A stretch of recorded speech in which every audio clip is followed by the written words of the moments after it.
నేను ఏదైనా మాట్లాడితే మంత్రి పదవి రాలేదని మాట్లాడుతున్నాడు.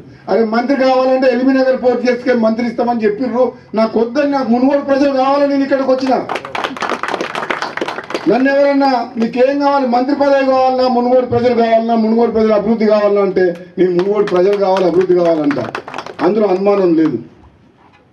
పదవుల వెనకాల పాకులాడాల్సిన అవసరం నాకు లేదు. నాలాంటి మనిషికి అదృష్టం ఉంటే, నాలాంటి పదవి వస్తే, ఇంతకంటే పెద్ద పదవి వస్తే అది ప్రజలకే ఉపయోగపడుతుంది, ప్రజలకు లాభం అవుతుంది. కానీ నేను అందరిలాగా పదవులలోకి పోయి పైరవులు చేసి దోసుకునేటువంటి అయితే కాదు.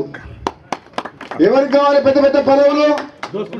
పదవులు అడ్డం పెట్టుకొని రాజకీయాల్లోకి వచ్చి, రాజకీయాలు అడ్డం పెట్టుకొని పదవులలోకి వచ్చి వేల కోట్లు దోసుకునేటువంటి వారికి పదవులు కావాలి. రాజగోపాల్ రెడ్డికి ప్రజలు కావాలి, రాజగోపాల్ రెడ్డికి ప్రజల అభివృద్ధి కావాలి, సంక్షేమం కావాలి. నేను మళ్ళీ చెప్తున్నా, ఈరోజు నేను కావాలనుకుంటే మంత్రి అయ్యేవాడిని. కానీ నా స్వార్థం కోసం అని చెప్పేసి, నేను పదవి కోసం అని చెప్పి నేను పోలే. నేను మళ్ళీ ప్రజల కోసమే, మళ్ళా పార్టీ మారి కాంగ్రెస్లోకి వచ్చి, మీరు ఇస్తానని హామీ ఇచ్చిండ్రు, ఇస్తారా ఇవ్వరా అది మీ ఇష్టం. అవకాశం వస్తే ఎప్పుడన్నా, నేను కూడా సీనియర్ని కాబట్టి, తెలంగాణ ఉద్యమంలో ఉన్నా కాబట్టి, నాకంటే జూనియర్లకు నిన్నమని వచ్చిన ఇతర పార్టీ వాళ్ళందరికీ ఇచ్చారు కాబట్టి, మీరు ఇచ్చిన మాట నిలబెట్టుకుంటే, మీరు ఎంపీ గెలిపించమంటే గెలిపించినాం, పార్టీలకు రమ్మంటే మేము నమ్ముకొని వచ్చినాం. ఇస్తారా ఇయ్యరా అది మీ ఇష్టం. కానీ నేను మాత్రం పదవుల కోసం ఎవరింటికి పోయి కాలు మొక్కి మనసు చంపుకొని దిగజారడం మాత్రం జరగదు. నేను బతుకున్నాగా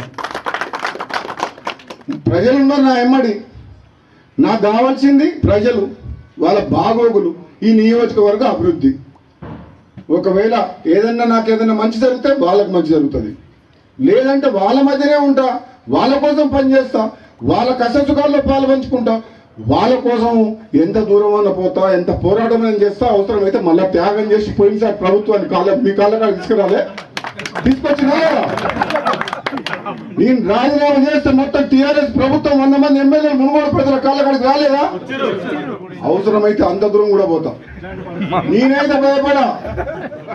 మీ అందరికి మాటిస్తున్నా. మళ్ళా ఈరోజు లచ్చమ్మగూడ సబ్ స్టేషన్లో ఇక్కడికి వచ్చి నేనాకి సంబంధంగా నేను ఏదైనా మంచి పని చేస్తే మీకోసం చేస్తే తప్పితే, త్యాగమైన పోరాటమైనా మీరు తలదించుకునే పని నా ప్రాణం పోయినా చెయ్య. నేను మంత్రి పదవి ఇచ్చే స్టేజ్లో ఉన్నాను. నేను మద్దతు కాదు, ఇది జాతీయ పార్టీ. జాతీయ పార్టీలో కొన్ని సిస్టమ్, దాని ప్రకారం పార్టీ అగ్రనాయకత్వం నిర్ణయం తీసుకుంటుంది. సీఎం గారిని అభిప్రాయాలు తీసుకుంటారు. ముఖ్యమంత్రి గారు, సీఎం గారు, మంత్రివర్గాన్ని నియమించే అవకాశం కేంద్ర జాతీయ పార్టీ కాబట్టి ఇక్కడ వాళ్ళ పర్మిషన్తో ఆయన చేయడం జరుగుతుంది. అందులో మా ప్రమేయం కానీ ఎవరి ప్రమేయం కానీ ఉన్నదల్లా. అది ఆ విషయం నాకు తెలియదు. అప్పుడు మాట ఇచ్చిన సంగతి మామూలుగా మాట ఇయ్యారు కదా.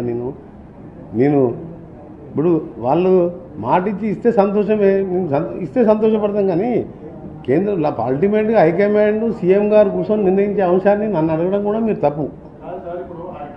నా చేతులు లేని విషయాన్ని అడిగితే నేనేం చెప్పలేను.